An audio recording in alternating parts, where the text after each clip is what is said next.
Next நேயர்களுக்கு என்னோட அன்பான வணக்கங்கள். இன்னைக்கு நம்ம கூட சயின்டிபிக் வேதிக் ஆஸ்ட்ராலஜர் ஆஸ்ட்ரோ அருண்ஜி அவர்கள் தான் இணைஞ்சிருக்காங்க. வணக்கம் சார். வணக்கம். எப்படி சார் இருக்கீங்க? நல்லா இருக்கேங்க. நான் பொதுவாவே ஆஸ்ட்ராலஜி பேசும்போது எல்லாரும் ஆஸ்ட்ராலஜர்னு சொல்லிதான் பழக்கம். இன்னைக்கு சயின்டிபிக் வேதிக் ஆஸ்ட்ராலஜர்னு சொல்றேன். இதுக்கு என்ன சார் வித்தியாசம்? கண்டிப்பாங்க. இப்ப பாத்தீங்கன்னா, இந்திய வேத ஜோதிடம் என்று சொல்லப்படுகிற அந்த அற்புதமான ஒரு சாஸ்திரம் பாத்தீங்கன்னா, மிகவும் ஒரு அறிவியல் சார்ந்த ஒரு சாஸ்திரம் தான். அதாவது வானவெளியிலிருந்து தான் நமக்கு ஜோதிடமே வந்தது. ஆனா காலப்போக்குல பாத்தீங்கன்னா, நெறைய பரிகாரங்கள், அருள்வாக்கு சொல்ற மாரி சில விஷயங்கள், அதெல்லாம் கொஞ்சம் ஆட் ஆயிருச்சு. இப்ப எப்படி உரைநடை டெக்ஸ்ட் புக்லேருந்து கோனார் நோட்ஸ் எடுக்கிறப்போ சில மசாலா ஆட் ஆயிருது பார்த்தீங்களா? ஸோ அந்த ஒரிஜினாலிட்டி போயிருது இல்லைங்களா? ஸோ அந்த ஒரிஜினாலிட்டியோட மிகைப்படுத்தாமல் துல்லியமாக ஒரு ஒரு கிரகமும் இந்தந்த டிகிரியில ராசிக்கு இருக்கும் பொழுது எது மாற ஒரு கர்ம பலன் நமக்கு கொடுக்குங்கிறத அறிவியல் சார்ந்த முறையில் சயின்டிஃபிக்காக பார்த்து சொல்லக்கூடிய ஒரு சாஸ்திரம் தான் சயின்டிஃபிக் வேதிக் அஸ்ட்ராலஜி நம்ம சொல்கிறாங்க. Okay sir. அப்ப எனக்காக இன்னைக்கு நெக்ஸ்ட் 6 மந்த்ஸ் நம்ம நேயர்களுக்கு எப்படி இருக்குன்னு எனக்கு ஒரு தெளிவான விளக்கங்கள் கொடுத்துருங்க சார். கண்டிப்பா கொடுக்கலாங்க சார். யாருக்கும் அஞ்ச மாட்டாங்கன்னு சொல்லலாம், இல்ல சமநிலைன்னு சொல்லலாம். தப்புனா தப்பு, கரெக்ட்னா கரெக்ட் அப்படின்னு இருப்பாங்க. சோ இப்படிப்பட்ட நம்ம துலாம் ராசினியர்களுக்கு நெக்ஸ்ட் 6 மந்த்ஸ் எப்படி சார் இருக்கு? கண்டிப்பா கலை உணர்வும் எல்லாத்துலயும் ஒரு ரசிப்புத்தன்மையும் நீங்க சொன்ன மாதிரி எல்லாத்துலயும் தர்மத்தை காக்கக்கூடிய தராசு போன்ற விஷயத்தை உள்ள துலாம் ராசிக்காரர்களுக்கு 2026 செகண்ட் ஆஃப், அதாவது ஜூலை 2026 டிசம்பர் மாதம் வரைக்கும் இருக்கக்கூடிய காலகட்டங்கள் நிறைய மாற்றங்களை கொடுக்கக்கூடிய கடகடன்னு சில விஷயங்கள் நடந்துருச்சு, சில மாற்றங்களை கொடுக்கக்கூடிய ஒரு அற்புதமான ஒரு காலகட்டமாக தான் வருதுங்க. பொதுவாவே துலாம் எடுத்துக்கிட்டீங்கன்னா 20 வயசு துலாமா இருந்தாலும் சரி, இல்ல 50 வயசு துலாமா இருந்தாலும் சரி, உழைச்சிட்டே இருக்க மாதிரி இருக்கும், இல்ல ஓடிட்டே இருக்க மாதிரி இருக்கும். சோ இவங்களுக்கு இந்த நெக்ஸ்ட் 6 மந்த்ஸ் எப்படிப்பட்டதா இருக்குன்னு தெரிஞ்சுக்கலாம். கண்டிப்பா. இப்ப பாருங்க, குரு ஜூன் மாதம் ஆன குரு பெயர்ச்சி அவர் 10ஆம் இடத்துக்கு வந்து 2, 4, 6 பார்க்கிறார். அது 6ங்கிறது அவருடைய ஓன் வீடாகிய மீனராசியை பார்க்கிறார். எப்பவுமே ஒரு சுப கிரகம் தன் ஓன் வீட்டை பார்க்கும் பொழுது அந்த இடத்தை வலுப்படுத்துறார். கோச்சார ரீதியாக அந்த அந்த ராசிக்காரருக்கு அதை தாக்கத்தை கொடுக்குறாருங்கிறத நம்ம புரிஞ்சுக்கணும் கர்மாவின் அடிப்படையில். ஸோ அந்த டைமில் இப்போ பார்த்தீங்கன்னா துலாம் ராசிக்காரர்களுக்கு அந்த 6ஆம் இடம் என்று சொல்லப்படுகிற ருண சத்ரு கடன் பாவம் அப்படிங்கிறப்ப கடன் வாங்குறது, ஒரு வம்பு வழக்கு புதுசாக ஃபேஸ் பண்ணுறது, அப்புறம் ஹெல்த்தில் திடீர்னு ஒரு இஷ்யூ வர்றது, அது மாதிரி விஷயங்கள் வரக்கூடிய அமைப்புகள் இருக்கு. ஆனால் பயப்படுற அளவுக்கு இல்லை. ஏன்னா மற்ற கிரகங்கள்லாம் கொஞ்சம் நல்லா இருக்கிறனால அந்த 6ஆம் இடத்துலயே சனி பகவான் இருக்கார், ராஜயோகாதிபதி. ஸோ அப்படிங்கிறப்போ அத்துமீறி போகிற நோய் வளர்ற மாதிரியோ அத்துமீறின ஒரு அசுப கடன் ஆகிற மாதிரியோ வாய்ப்புகள் இல்லை. ஆனால் ஒரு நல்ல விஷயத்துக்காக, ஃபார் எக்ஸாம்பிள் பார்த்தீங்கன்னா, ஒரு பக்கத்துலேயே நமக்கு வீட்டு பக்கத்துலேயே ஒரு சைட்டு வருது சார், எங்ககிட்ட ஒரு பாதி அமௌண்ட் இருக்குது, எங்கள் அம்மாவும் கொஞ்சம் கொடுக்குறேன், நாங்கள் எங்கள் அப்பாவும் கொடுக்குறேன், நாங்கள் நண்பர்கள்ட்டெல்லாம் சேர்த்தி ஒரு கொஞ்சம் கஷ்டப்பட்டேன்னா அதை வாங்கி போட்டோம்னா நாளைக்கு ஃபியூச்சரில் எனக்கு பெரிய வீடாக கட்டிருக்கோம், நாளைக்கு என்னோட ஜென்ரேஷனுக்கு யூஸ்ஃபுல்லாக இருக்கும். அது அதே மாதிரி வில்லேஜில் இருக்கிறவங்க, கிராமத்தில் இருக்கிறவங்களுக்குலாம் பக்கத்தில் ஒரு தோட்டம் வருது, அதை சேர்த்து வாங்கலாமா, ஒரு ரிஸ்க் எடுத்து பண்ணலாமா அப்படிங்கிற ஒரு ஆசையை கொடுக்கும். அதுக்கு வேணுங்கிற ஒரு பண விஷயமான ஒரு ஆசை இருந்தால் மட்டும் வாங்க முடியுமா? அதுக்கு வேணுங்கிற ரிசோர்ஸ் வரணும், அதுக்கு வேணுங்கிற லோன் வரணும், அதுக்கப்புறம் ஃபண்ட்ஸ் வரணும் இல்லையா?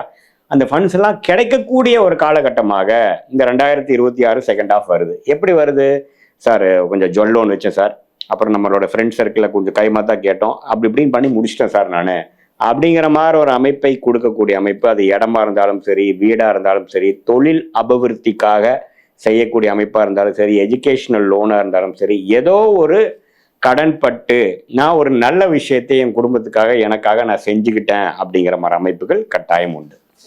வெளியில கேட்டோம்னா துலாம் ராசினியர்கள் பத்தி இப்போ ரொம்ப நல்லவங்க, யார் கேட்டாலும் செய்வாங்க, பொது நலன்ல வந்து ஈடுபாடா இருப்பாங்க. ஆனா ஃபேமிலியில கேட்கும்போது என்னப்பா அவன் கொஞ்சம் இப்படிதான் வச்சு சொல்லுவாங்க.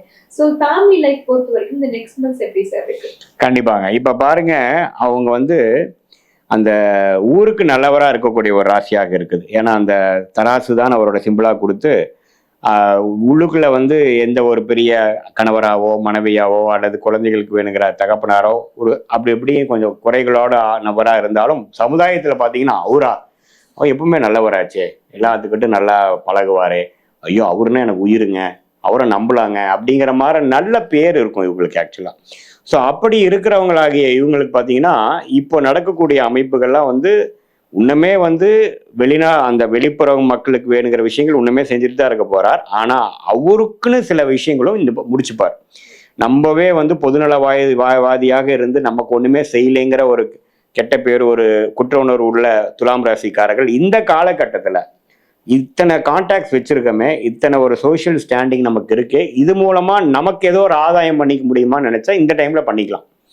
வருவாங்க, ஓ இவ்வளவு தூரம் இவங்ககிட்ட பழகுனதுக்கு ஏதோ இந்த டைம் ஹெல்ப் பண்ணாண்டாவேன் அப்படிங்கிற மாதிரி நமக்கு சில வேலை, தொழில், பட்டப்படிப்பு, இடம், வீடு, வண்டி, இது மாதிரி ஒரு இம்பார்ட்டன்ட் அசெட் ஆஃப் அவர், இம்பார்ட்டன்ட் ஃபேக்கல்டி ஆஃப் அவர் லைஃபுக்கு ஏதோ ஒரு நல்ல விஷயத்தை செய்து கொள்ளக்கூடிய ஒரு 6 மாச காலகட்டமாக வருகிறதுங்க. கண்டிப்பா சார். பொதுநலன் பார்க்கும்போது கண்டிப்பா வம்புகள் இருக்கும், வழக்குகள் இருக்கும், அதே மாதிரி கடன் பிரச்சனைகளும் சின்ன சின்னதா இருக்கும். ஸோ அது அந்த மாதிரி டிரான்சிஷன் நடக்கும்.